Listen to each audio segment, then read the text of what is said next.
بسم اللہ الرحمن الرحیم۔ السلام علیکم ناظرین، نوائے وقت ٹوڈے میں خوش آمدید اور صبح بخیر۔ میں ہوں احتشام الرحمن۔ پروگرام کا آغاز کریں گے کتاب ہدایت سے۔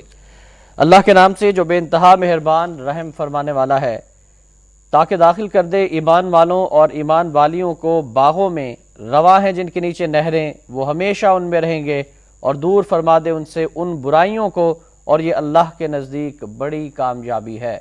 سورہ الفتح کی آیت نمبر 5 کا ترجمہ آپ کے سامنے پیش کیا گیا۔ ناظرین، اللہ تعالیٰ سے دعا ہے کہ اللہ تعالیٰ مجھے بھی اور آپ کو بھی قرآن پاک سمجھ کر پڑھنے اور اس پر عمل کرنے کی بھی توفیق عطا فرمائے۔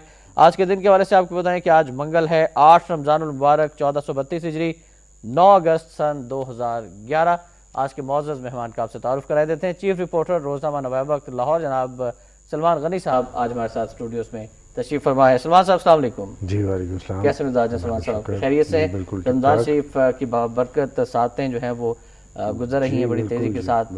کیسا جا رہا ہے آپ کا رمضان؟ بہت اچھا جا رہا ہے جی، بہت اچھا جا رہا ہے۔ لیکن بات یہ کہ رمضان کے بارے میں ایک بات میں ضرور کہوں گا کہ جو کچھ آج کل میڈیا میں آ رہا ہے کہ دنیا کے اندر رمضان کے موقع پہ حکومتیں جو ہیں اپنے عوام کو ریلیف مہیا کرتی ہیں، لیکن پاکستان کے اندر رمضان المبارک کے موقع پہ مہنگائی کے حوالے سے جو صورتحال طاری ہوئی ہے اور لوگوں کی زندگی ایک دفعہ پھر اجیرن کر دی گئی ہیں، یہ ساری صورتحال ہمارے حکمرانوں کے لیے چیلنج ہے، اور انہیں کم از کم میں سمجھتا ہوں کہ خدا سے ڈرنا چاہیے۔ اور ساری رفتاری میں لوڈ شیڈنگ کا سلسلہ بدستور زندگی لوگوں کی اجیرن ہو گئی۔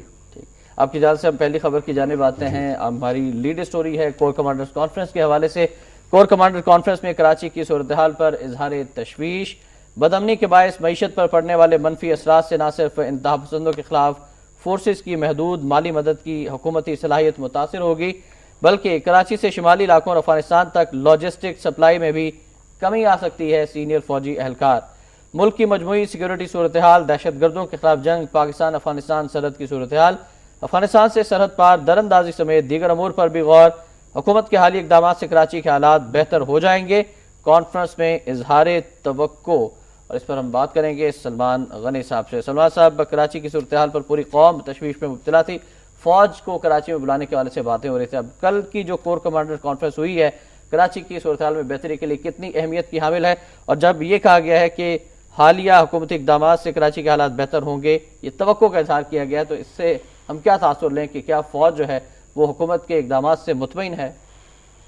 دیکھیں شام صاحب، میں سمجھتا ہوں کہ پاکستان کے مختلف طبقات، سیاسی جماعتوں اور قوم کے بعد کور کمانڈرز کانفرنس میں کراچی کی صورتحال پر تشویش ظاہر کرتی ہے کہ یقیناً اس کے قومی سلامتی پر مضر اثرات سامنے آ سکتے ہیں، آ رہے ہیں، اور قومی مفاہمت کے نام پر بننے والی حکومتیں اگر صرف ایک شہر جو روشنیوں کا شہر ہے، جو منی پاکستان ہے، وہاں پر مفاہمت، وہاں پر قتل و غارت، وہاں پر جو بد امنی، اس پر قابو نہیں پا سکتی اور وہاں پر مفاہمت کی فضا قائم نہیں کر سکتی، تو پھر میرا خیال ہے ان سے زیادہ توقعات رکھنا۔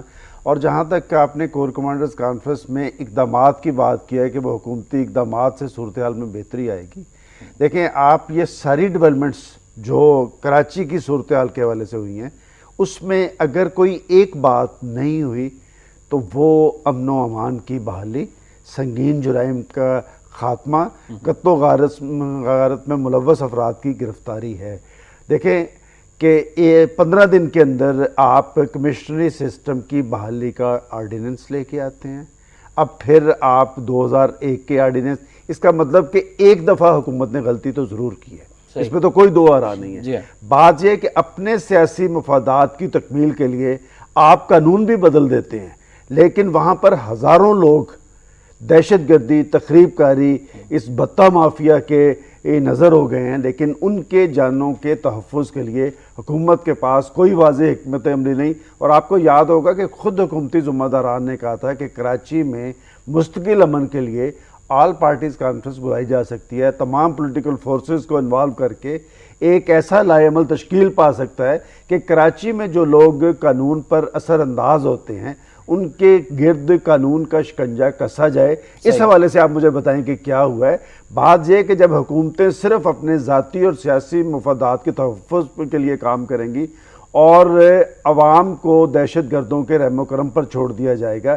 مجھے بتائیں کہ اس ساری صورتحال میں کون سا ایسا اقدام ہوا کہ کراچی کے عوام مطمئن ہو جائیں کہ اس کے بعد وہاں پر ٹارگٹ کلنگ نہیں ہوگی، اس کے بعد وہاں پر دہشت گردی نہیں ہوگی؟ اور یہ میں سمجھتا ہوں کہ یہ پوری قوم کے لیے لمحہ فکری ہے، اور آج حکومت پاکستان میں وہ ہے جو خود کو منتخب قرار دیتی ہے۔ اگر منتخب حکومتوں کا یہ حال ہے کہ وہ اپنے سیاسی مفادات کی تکمیل کے لیے تو سب کچھ کریں اور عوام کو حالات کے رحم و کرم پر چھوڑ دیں، تو پھر اس ساری صورتحال فوج کو بلانے کے حوالے سے مختلف سیاسی جماعتوں ایون کہ حکومتی اتحادی جماعتوں کی جانب سے بھی آوازیں آتی رہی ہیں۔ اب یہ کور کمانڈر کانفرنس جو ہے، کیا ان کا جواب ہے کہ فوج جو ہے وہ حکومتی اقدامات سے مطمئن ہے اور کراچی کے اندر پولیس اور رینجرز جو ہیں وہ اپنا کام صحیح طرح سے سر انجام دے رہے ہیں، اور فوج جو ہے وہ کراچی کے حالات کو ٹھیک کرنے کے لیے نہیں آئے گی؟ دیکھیں شام صاحب، فوج کو بلانا ہمیشہ یہ ڈسٹرکٹ مجسٹریٹس کے پاس یہ پاورز ہوتی ہیں کہ وہ فوج کو بلا سکتے ہیں، اور فوج کو اس وقت بلایا جاتا ہے کہ جب وہاں پر سول اتھارٹیز ناکام ہو جائیں۔ میں سمجھتا ہوں کہ فوجی آپریشن کا کوئی جواز نہیں ہے، اور بات یہ ہے کہ اپنی قومی فوج کو اس طرح کے معاملات میں دھکیل دینا، اس سے نہ ملک کے لیے کوئی اچھی بات ہے اور نہ فوج۔ دیکھیں، فوج کو پہلے ہی آپ نے ایک ایسی جگہ پہ انوالو کر رکھا ہے جہاں پر ابھی تک وہ جنگ جو ہے نتیجہ خیز نہیں ہوئی۔ میں آپ کو مشرقی پاکستان کی مثال دیتا ہوں۔ دیکھیں، آپ نے وہاں پر آپریشن کیا گیا، فوج نے امن بحال کر دیا، لیکن آپ نے وہاں پر سیاسی اقدامات نہیں کیے، مشرقی پاکستان بن گیا۔ کہ بات یہ ہے کہ سول اتھارٹیز اور سب سے بڑی بات جو ہے جو لا انفورسنگ ایجنسیز ہیں، آپ نے اسے اس حد تک پولیٹیسائز کر دیا ہے کہ اس پہ اعتماد نہیں کیا جا سکتا، اور خود جو امن و امان کے ذمہ دار اداروں کے حکام ہیں وہ یہ کہتے نظر آئے ہیں کہ ہمیں بتایا جائے کہ ہم آرڈرز کہاں سے لیں، کہ جب وہاں وہ اپنے ہائی اپ سے آرڈرز لینے کے بجائے مختلف سیاسی جماعتوں کے ذمہ داران سے آرڈرز لیتے رہے، تو پھر امن و امان کی بحالی جو ہے۔ پولیس پر تو بھروسہ نہیں کیا جا سکتا کراچی میں کہ وہ قیام امن کے لیے اپنا بھرپور کردار ادا کرے گی، کیونکہ پولیس دیکھیں، میں آپ جب پولیس کی بات کرتے ہیں کہ پولیس کو پولیٹیسائز کر دیا گیا، کنہوں نے کیا؟ وہی لوگ جو آج وہاں پر حکمران ہیں۔ دیکھیں، بات کوئی مذہبی جماعت ان پہ الزام نہیں لگاتی، وہ ایک دوسرے کے بارے میں کہتے تھے۔ صرف 15 دن کے اندر آپ میڈیا، آپ اخبارات اٹھا کے دیکھ لیں، ایم کیو ایم نے پیپلز پارٹی کے بارے میں کیا کہا، یا پیپلز پارٹی کے ذمہ داران نے ایم کیو ایم کے بارے میں کیا کہا۔ اس کا مطلب کہ وہ الزام تراشی کی روش جو ہے وہ ایک دوسرے کے حوالے سے ہے۔ وہاں پر حکومت ضرور نام کی موجود ہے، لیکن وہاں پر حکومتی رٹ موجود نہیں ہے۔ سلمان صاحب، ہمیں بریک کے لیے جانا ہے، بریک کے بعد ہم واپس حاضر ہوں گے مزید خبروں کے ساتھ، آپ ہمارے ساتھ رہیے گا۔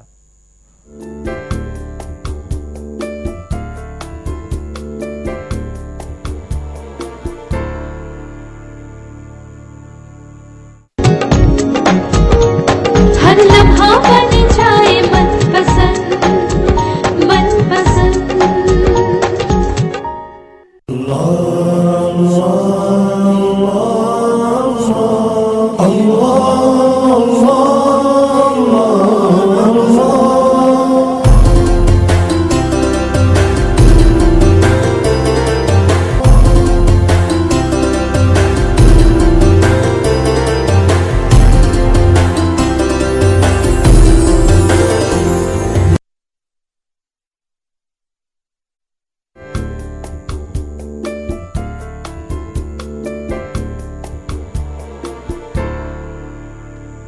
ویلکم بیک ناظرین، سپریم کورٹ کے کل کے فیصلے کے حوالے سے ایک خبر شامل کرنا چاہیں گے۔ سپریم کورٹ نے ظفر قریشی کی معطلی کل عدم قرار دے دی، عہدے پر فوری بحال۔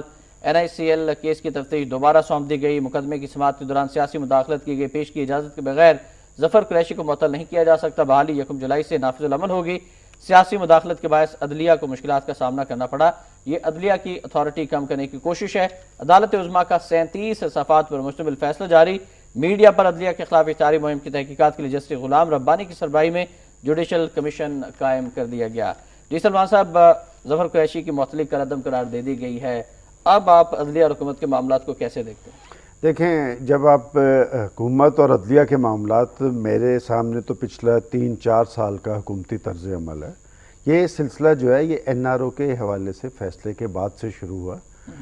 حکومت جو ہے وہ عدالتی فیصلے تسلیم نہیں کرتی، اور آپ دیکھ لیں کوئی ایسا فیصلہ آپ بتائیں کہ جس میں یہ مسئلہ کیا ہے۔ میں سمجھتا ہوں کہ سب سے بڑا مسئلہ یہ ہے کہ احتساب جو ہے وہ بنیادی طور پہ حکومت کی ذمہ داری ہوتا ہے۔ لیکن جب حکمران خود کرپشن اور کمیشنوں میں ملوث ہوں گے اور انہیں یہ پتہ ہے کہ ان پہ کون ہاتھ ڈال سکتا ہے، ویسے تو وہ خود حکمران ہیں، وہ خود پاکستان کے سیاہ و سفید کے مالک بنے ہوئے ہیں، وہ خود منمانیاں کر رہے ہیں کہ جتنے میں سمجھتا ہوں کہ اس دور کے اندر کرپشن، لوٹ مار اور کمیشنوں کے رجحان نے تقویت حاصل کی ہے، اس سے پہلے نہیں تھی۔ خوف انہیں عدلیہ کا تھا، اور میں سمجھتا ہوں کہ آخر ظفر قریشی کا قصور کیا تھا۔ میں ذاتی طور پہ انہیں نہیں جانتا، لیکن جو ان کے بارے میں عام تاثر ہے کہ وہ اچھے اپرائٹ آدمی ہیں، ان کو تحقیقات کی ذمہ داری بھی خود حکومت نے اور کورٹ نے دی، اور جب بھی کوئی درست شخص درست طرف پیش رفت کرتا ہے اسے روک دیا جاتا ہے۔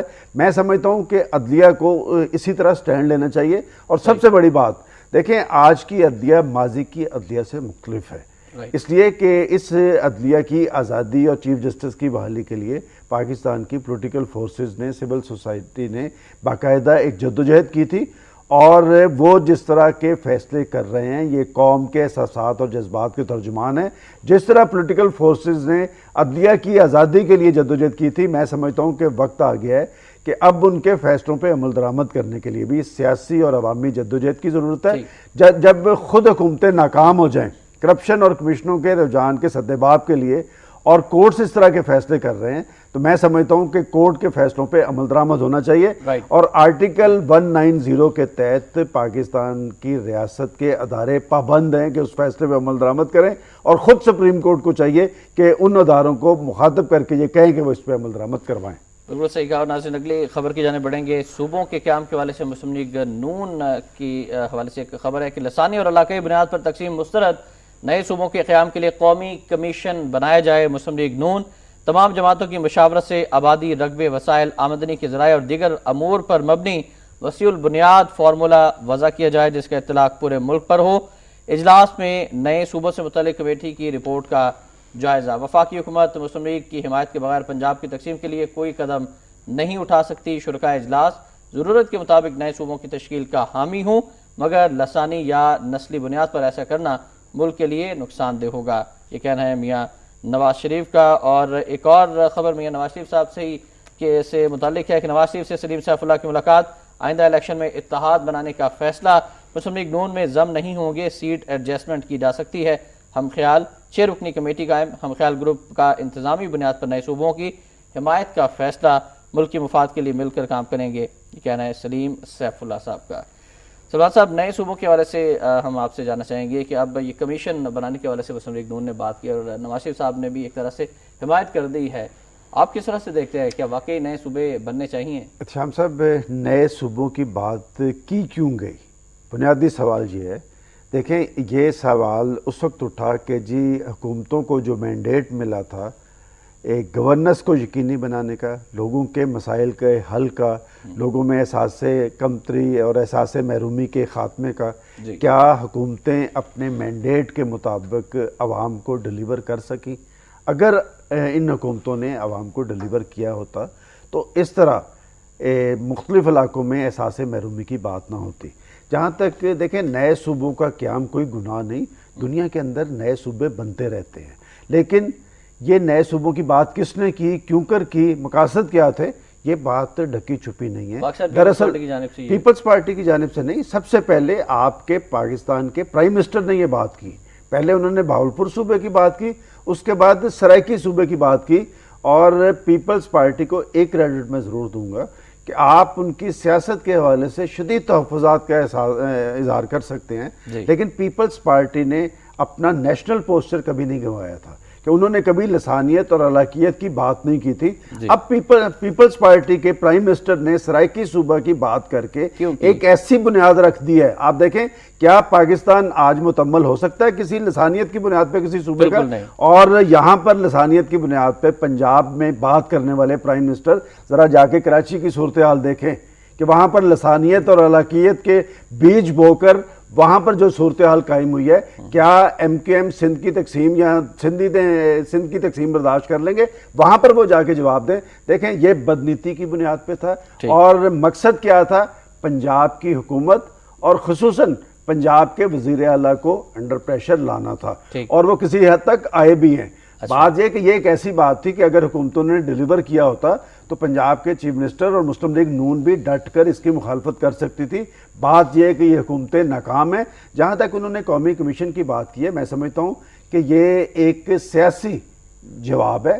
اچھی بات ہے کہ آپ ایک کمیشن بنائیں، یہ کوئی چھوٹی موٹی بات نہیں. یہ سلسلہ اگر آپ ایک دفعہ شروع کریں گے، یہ سلسلہ آپ کو یاد ہوگا شروع ہوا کہاں سے تھا، کہ جب صوبہ سرحد کا نام پختونخوا رکھا گیا ANP کی خوشی کے لیے، تو ہزارہ کے عوام میں شدید رد عمل سامنے آیا تھا. انہوں نے سب سے پہلے صوبہ کی ڈیمانڈ کی تھی. میں سمجھتا ہوں کہ آپ اپنے سیاسی مفادات کی تکمیل کے لیے نان ایشوز کو ایشوز بناتے ہیں.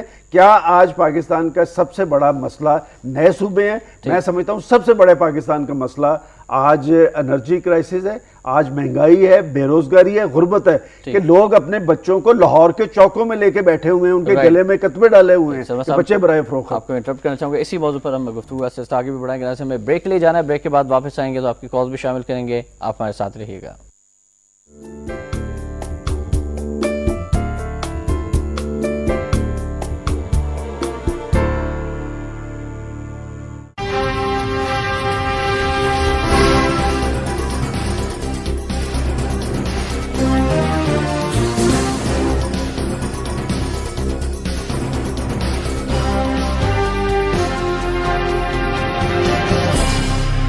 وقت کے ساتھ رہیے.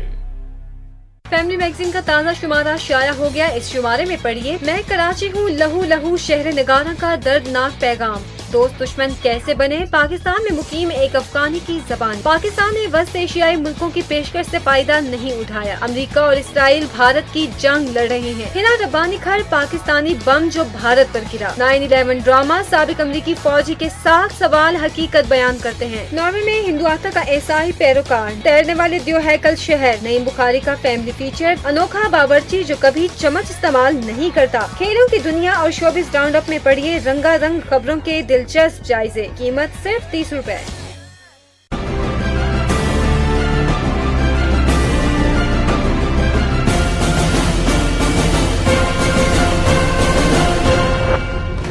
لندن کے بعد برمنگھم اور لیورپول میں بھی ہنگامہ آرائی. حسین حقانی کا کہنا ہے کہ امریکہ کو پاکستانیوں کے دل اور دماغ جیتنا ہوں گے. وزیراعظم کی شاہ عبداللہ سے ملاقات، 2 طرفہ تعلقات پر تبادلہ خیال. اور امریکہ کے بعد ایشیائی مارکیٹس میں بھی کاروبار کے آغاز پر مندی.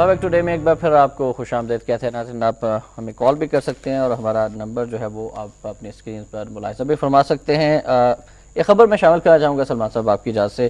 پنجاب کی لسانی تقسیم کے حوالے سے خبر ہے کہ پنجاب کی لسانی بنیادوں پر تقسیم امریکی منصوبہ ہے.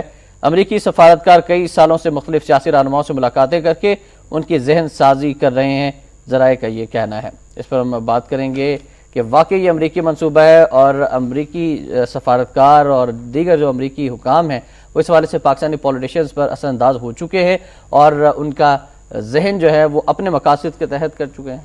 دیکھیں، جہاں تک آپ نے امریکی ذہنیت کی بات کی ہے، وہ تو کوئی ڈھکی چھپی بات نہیں کہ وہ پاکستان کو اندرونی طور پہ عدم استحکام اور انتشار میں مبتلا کرنا چاہتے ہیں، اور اس کے شواہد سب کے سامنے ہیں. یہ امریکی سفیر آپ کے جو بلوچستان کا دورہ کر کے دندناتے پھر رہے ہیں، کس کی اجازت سے وہ وہاں پر گئے ہیں، اور وہ تشویش کا اظہار کر رہے ہیں وہاں کی صورتحال پہ جس میں وہ خود انوالو ہیں، مگرمچھ کے آنسو بہا رہے ہیں. بات یہ کہ ہمیں اپنے مفادات دیکھنے کی ہے. میں اسی لیے کہہ رہا تھا کہ حکومتوں کا اصل کام جو ہوتا ہے وہ ڈیلیور کرنا ہوتا ہے، گورننس قائم کرنا ہوتا ہے، لوگوں کو عدل و انصاف کی فراہمی ہوتا ہے. اور مطالبات کون کر رہے ہیں؟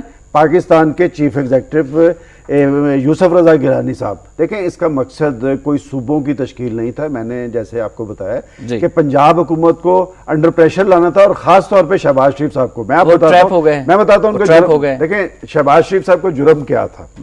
آپ کو یاد ہوگا اگر 27 جولائی کو کنونشن سینٹر اسلام آباد میں انہوں نے ایک سپیچ کی تھی اور میرے ذاتی علم میں ہے کہ ان کو اس پہ دھمکیاں بھی دی جا رہی ہیں کہ انہوں نے کہا تھا کہ ہمارا حکومت کے خلاف اعلان جنگ ہے اور ایوان صدر کے اندر جو کرپشن اور کمیشنوں کا رجحان اور جس طرح پاکستان میں لوٹ مار کی جا رہی ہے اس کی اجازت دی جا رہی ہے اور سب میں وہ ملوث ہیں وہ ان سے پریشان ہیں. وزیر اعلیٰ پنجاب کو دھمکیاں دی جا رہی ہیں. میں آپ کو بتا رہا ہوں مختلف وفاقی حکومت کے مختلف اداروں کی طرف سے ایسی رپورٹس تو سامنے آ چکی ہیں کہ جی چیف منسٹر پنجاب کے خلاف. دیکھیں اس سے پہلے گورنر پنجاب بھی ٹارگٹ ہوئے. کس طرح ہوئے آج تک وہ بات سامنے نہیں آ سکی. لیکن جو صورتحال پاکستان میں بنائی جا رہی ہے میں آپ کو بڑے کھلے انداز میں بتاؤں کہ پاکستان کے اصل ایشوز پہ اپنی توجہ دینے کی بجائے یہ نان ایشوز کھڑے کیے جاتے ہیں. کہ آپ یاد کریں کہ یہ سرائکی صوبے کی بات کس وقت کی گئی تھی جب کراچی آگ اور خون کے کھیل میں نہلا رہا تھا. انہوں نے اس سے توجہ اٹھانے کی کوشش کی کہ یہ نان ایشوز کو ایشوز اور ایشوز کو نان ایشوز بنانے کی روش جو ہے میں سمجھتا ہوں کہ ان حکمرانوں اور ان حکومتوں کا انجام نوشتہ دیوار ہے کہ یہ ناکام ہے یہ نااہل ہیں. اس حوالے سے کوئی دو آرام. سلمان صاحب ہمارے ساتھ کالر بھی ہیں. پہلے کالر شامل کرنا چاہیں گے مصطفیٰ صاحب ہیں لاہور سے. السلام علیکم. جی وعلیکم السلام. جی 100% سلمان صاحب سے میں اتفاق کر سکتا ہوں بلکہ 1000% بالکل صحیح فرمایا. یہ نان ایشوز جو لا رہے ہیں صرف اپنی ناکامیاں کرپشن خربوں کی کرپشن انہوں نے جو کی ہوئی ہے مس گورننس انکمپیٹنس کو چھپانے کے لیے لوگوں کی توجہ ہٹا رہے ہیں. اب دیکھیے کہ کراچی میں خون کی ہولی صرف 1 مہینے میں ہوئی 400 لوگ مر گئے. یہ اس کا ذکر بھی نہیں ہوگا اور خربوں کی جو بھتہ خوری ہے. اور یہ اس کے بعد یہ جی آپ کے سرداری صاحب نے جی بڑا اچھا ایک فارمولہ دے دیا. لوگوں کو بیوقوف بنایا جا رہا ہے. آپ نے گیس تیل بجلی CNG LPG غریب آدمی کا ہر آئٹم آسمان پہ بڑھا دیا ظلم کر دیا. میں یہاں پر آپ کی ایک توجہ دلانا چاہتا ہوں. وقت جو چینل ہے یا نوائے وقت ایک پرائیڈ ہے نیشن کا پورا پاکستان ہونے کا. لیکن آپ کا ایک پروگرام کراچی سے چلتا ہے عوامی ایکسپریس. اس میں جو لڑکا ہے اینکر اس کو تو وہ بلٹ ٹرین کی طرح پاکستان کو توڑنے پہ لگا ہوا ہے. تھینک یو ویری مچ مصطفیٰ صاحب. Thank you very much. یقیناً آپ کی جو کمپلین ہے جو آپ کی شکایت ہے وہ پہنچ گئی ہوگی. ہم کراچی کے حوالے سے خبریں شامل کرنا چاہیں گے کہ کراچی میں شرپسندوں کے خلاف آپریشن کی تیاری مکمل. ایئرپورٹ جانے کا راستہ بند. 200 کمانڈوز طلب کر لیے گئے. دو جانب کراچی کے حوالے سے بیان ہے رحمان ملک صاحب کا کہ 31 اگست کے بعد پرانے اسلحہ لائسنس قبول نہیں کیے جائیں گے. کراچی میں جس گھر سے فائرنگ ہوگی اسے مسمار کر دیں گے یہ رحمان ملک صاحب فرماتے ہیں. پھر کراچی میں اندھادھند فائرنگ مزید 7 افراد ہلاک اور 5 زخمی ہو گئے. یہ فائرنگ جناب آپ کا سلسلہ بھی جاری ہے. ایک اور کالر ہم شامل کرنے پھر اس پر بات کرتے ہیں. السلام علیکم جی. کون صاحب کہاں سے ہیں؟ وعلیکم السلام. عمیر بول رہا ہوں راولپنڈی سے. جی عمیر صاحب فرمائیے گا کیا کہنا چاہیں گے آپ؟ میں یہ کہنا چاہتا ہوں کہ ہمارے جو لیڈر صاحبان ہیں دیکھیں یہ الطاف حسین اپنے مفاد کے لیے حکومت سے آتا ہے اور جاتا ہے. پیپلز پارٹی لوٹ کسوٹ سے جو ٹائم بچ جائے الطاف حسین کو راضی کرتی ہے. پنجاب کو توڑنے کا منصوبہ شروع کرتی ہے. یہ کام دیکھیں ان کے عوام کے لیے. میں یہ کہتا ہوں مجھے یہ بتائیں کہ کیا پنجاب کو اس وقت توڑنا لازمی ہے یا ملک میں جتنے مسئلے ہیں ان کی طرف دیکھنا لازمی ہے؟ رائٹ ٹھیک. تھینک یو ویری مچ جی عمیر صاحب. کیا پنجاب کی تقسیم جو ہے وہ لازمی ہے؟ اگر پنجاب کی تقسیم کی بات کرتے ہیں تو سندھ کی تقسیم کی وجہ سے جب بات کی جاتی ہے تو وہ کہتے ہیں نہیں جی سندھ کو تقسیم کرنے کی باتیں ملک کے خلاف سازش ہیں. کیا پنجاب کو تقسیم کرنے کی باتیں جو ہے ملک کے خلاف سازش نہیں ہے؟ دیکھیں میں نے جیسے پہلے کہا ہے کہ نمبر 1 تو لسانی بنیاد پہ کسی قسم کی تقسیم جو ہے پاکستان کے لیے زہر قاتل ہے. پاکستان کی بنیاد کیا تھی شام صاحب آپ سے زیادہ کسی کو نہیں پتا ہے کہ دیکھیں یہ جو تقسیم ہوئی تھی یہ سندھی بلوچی پٹھان اس بنیاد پہ نہیں تھی ہوئی. بے شک یہ تقسیم جو ہے مسلمان کی بنیاد پہ ہوئی تھی کہ مسلمان ایک قوم ہے اور کلمے کی بنیاد پہ یہ ہوئی تھی. آج جو لسانی بنیاد پر یہ بات کی گئی ہے اور پیپلز پارٹی کے پرائم منسٹر نے کی ہے میں آپ کو ایک بات بتاؤں بطور سیاسی رپورٹر کے اس کا پیپلز پارٹی کو نقصان ہوگا. پیپلز پارٹی نے اپنے نظریات کی نفی کی ہے. وہ ہمیشہ وفاق کی بات کرتے رہے ہیں. وفاق کی جماعت رہی ہے اور یہ صرف پنجاب حکومت پہ اثر انداز ہونے کی کوشش تھی اور 2-4 دن کی بات ہے. دیکھیں میں سمجھتا ہوں کہ انہوں نے ٹھیک کیا کہ اگر آپ نے قومی کمیشن نہیں بنانا تو آپ ایک قومی کمیٹی بنا دیں قومی اسمبلی کے اندر. اور یہ جو تقسیم اگر صوبے بنانے مقصود ہیں یہ کوئی گناہ نہیں ہے, لیکن یہ پھر پورے پاکستان میں بننے چاہیے. اور انتظامی یونٹس جو ہیں, انتظامی یونٹس تو پھر ڈویژن کے لیول پہ بنانے چاہیے کہ سندھ میں تو انہیں قابل قبول نہیں ہے. اور اب میں آپ کو یہ بات بتا دوں کہ اب یہ اس پہ زور نہیں دیں گے, اس لیے کہ کراچی میں ایک دفعہ پھر جو جیسی تیسی مفاہمت ہوئی ہے کچھ دنوں کے لیے, چونکہ اب تو پھر ایک تلوار لٹکی ہوئی ہے کہ جب آرڈیننس پہ آرڈیننس آئیں گے کہ جی 45 روز کے لیے آرڈیننس آ گیا جس کے تحت 2001 کا ڈسٹرکٹ گورنمنٹ سسٹم انہوں نے بحال کر دیا, وہ دیکھیں گے طرز عمل ایم کیو ایم کا. کہ بات یہ ہے کہ جب تک کراچی میں مستقل بنیادوں پر کوئی حکمت عملی نہیں بنائیں گے کراچی میں امن و امان کی بحالی کے لیے تو یہ صورتحال طاری رہے گی. رحمان ملک صاحب جس آپریشن کی بات کر رہے ہیں پچھلے 4 سال میں اس طرح کے آپریشن 14 دفعہ ہو چکے ہیں, ہزاروں لوگ. شام صاحب یہ ریکارڈ پہ ہے. ابھی مصطفیٰ صاحب جو کہہ رہے تھے کہ 400 لوگ, 610 لوگ اس سال میں, 610 لاشیں کراچی میں گری ہیں. کراچی کرچی ہے, کراچی کی صورتحال بہتر نہیں ہوئی. یہ تو وہی بات ہے کہ جی آپ ہر 15 دن کے بعد ناراض ہوں اور اس کے بعد مل جائیں, یہ تو ایک مذاق بنا ہوا ہے. 2 کالر ہیں ہمارے ساتھ. عثمان صاحب ہیں سیالکوٹ سے, کافی دیر سے ہیں لائن پہ. السلام علیکم جی. السلام علیکم سر. جی عثمان صاحب. سر میں یہ کہنا چاہتا ہوں کہ یہ جو غیر ضروری بحث جاری ہے نئے صوبوں کے حوالے سے, یہ ایک اس موڑ پہ ابھی کوئی ضرورت نہیں ہے. اور میں یہ بھی کہنا چاہتا ہوں کہ پاکستان پیپلز پارٹی جو ہے وہ پنجاب کو تقسیم کرنا چاہتی ہے. وہ سندھ کی جب بات آتی ہے تو وہاں تو وہ یہ کہتے ہیں کہ ہمارے لاشوں کے اوپر سے جو ہے وہ ایسا ہو سکتا ہے. تو یہاں تو پرامن علاقہ ہے, یہاں تو ڈیولپمنٹ ہوئی ہے پنجاب میں. پنجاب کو یہ کیوں تقسیم کرنا چاہتے ہیں؟ پہلے ہی پاکستان جو ہے IMF کے تھرو چل رہا ہے. جب نئے صوبے کو آپ بنانے کی بات کریں گے کہاں سے اتنا پیسہ لائیں گے؟ نئے چیف منسٹر, نئے سیکرٹری, نئے منسٹرز. اس طرح سے یہ ضروری نہیں ہے, غیر ضروری بحث جو ہے جاری ذاتی مفاد. ٹھیک ہے عثمان صاحب, تھینک یو ویری مچ, آپ کی بات پہنچ گئی. سلیم صاحب ہیں بھکر سے. السلام علیکم جی. وعلیکم. سب سے پہلے غنی صاحب کی خدمت میں میرا سلام. جی وعلیکم السلام. غنی صاحب بات یہ ہے کہ جو قومیں حقائق سے نظر چراتی ہیں وہ ہمیشہ کسی نہ کسی المیے سے 2-4 ہوتی ہیں.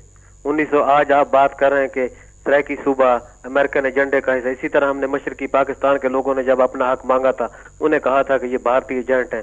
تو خدا را خوف کریں 60 سال تک سرائکی عوام کا استحصال ہوا ہے. آج اگر پاکستان کی بقا اسی میں کے زیادہ صوبے بننے چاہیے اور انتظامی بنیاد پہ بننے چاہیے. آپ ہمیں سرائکی صوبے کا نام نہ دیں, چلو پنجند رکھ دیں. انتظامی ضرورت اس وقت بن چکی ہے اور سرائکی عوام کی غالب اکثریت 100% اس بات کے حق میں. خدا را ہمارا حق دیں اور اس طرح نہ کریں جو باتیں آپ کریں, اس سے تو ملک تقسیم ہوگا. اور یہ بھارتی ایجنڈا ہے کہ ہم اگر تقسیم کی بات کریں گے لوگوں کو ان کا حق نہیں دیں گے. اب حق دینے کا وقت آ گیا 60 سالوں میں. تھینک یو ویری مچ جی. سلیم صاحب آپ نے بھکر سے کال کی جی, کیا کہنا چاہیں گے؟ سلیم صاحب نے کہا کہ یہ بننا چاہیے. عثمان صاحب کی کال تھی سیالکوٹ سے, وہ اس کے مخالف تھے. سلیم صاحب نے بات کی ہے وہاں پر مسائل کی کہ جی یہ حق ہمیں ملنا چاہیے. دیکھیں بنیادی بات لوگوں کے مسائل ہیں, بنیادی بات لوگوں کے مسائل ہیں. آج کیا سرائکی بیلٹ سے پاکستان کا پرائم منسٹر نہیں ہے؟ بالکل ہے. انہیں ملتان کے علاوہ مظفر گڑھ کیوں نہیں نظر آتا؟ انہیں ملتان کے علاوہ لودھرا کیوں نہیں نظر آتا؟ انہیں خانے وال کیوں نہیں نظر آتا؟ بات یہ کہ یہ اس طرح کا شوشہ چھوڑ کے کیا احتشام صاحب آج پاکستان کے حالات نئے صوبوں کی تشکیل کے یہاں پر ماحول ایسا ہے بالکل اس وقت پاکستان کے اندر انتشار کون پیدا کرنا چاہتا ہے؟ بات یہ سلسلہ ایک دفعہ اگر شروع ہوتا ہے, دیکھیں انتظامی یونٹس میں اضافہ دنیا میں ہوتا ہے. خود یہ مسلم لیگ نون نے اگر کمیشن کی بات کی ہے تو ہندوستان کے اندر بھی ایک کمیشن موجود ہے کہ اگر واقعتاً گورننس کو یقینی بنانا ہے تو صوبوں کی تشکیل ہونی چاہیے. اگر زبان اور علاقیت کی بنیاد پر آپ نے صوبے بنانے شروع کر دیے تو کل کو ہم پاکستان کو بھی جسٹیفائی نہیں کر سکیں گے. اس لیے میں یہ کہتا ہوں کہ یہ سارا عمل جو ہے یہ پاکستان کے خلاف, پاکستان کی سلامتی کے خلاف اور پاکستان کے وفاق کے خلاف ایک سازش ہے. کچھ مزید کالر ہیں. علی رضا صاحب لاہور سے. السلام علیکم جی.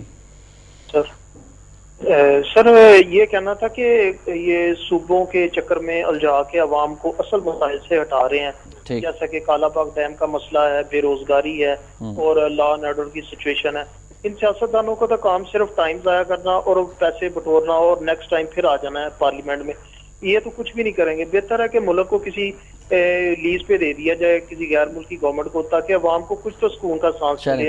تھینک یو ویری مچ جی. علی رضا صاحب آپ نے کال کی. فرزانہ صاحبہ بھی ہیں راولپنڈی سے ہمارے ساتھ. السلام علیکم جی. السلام علیکم. میں یہ کہنا چاہ رہی ہوں کہ نواز شریف صاحب نے بڑے اچھے انداز سے ان کی اینٹ کا جواب جو دیا ہے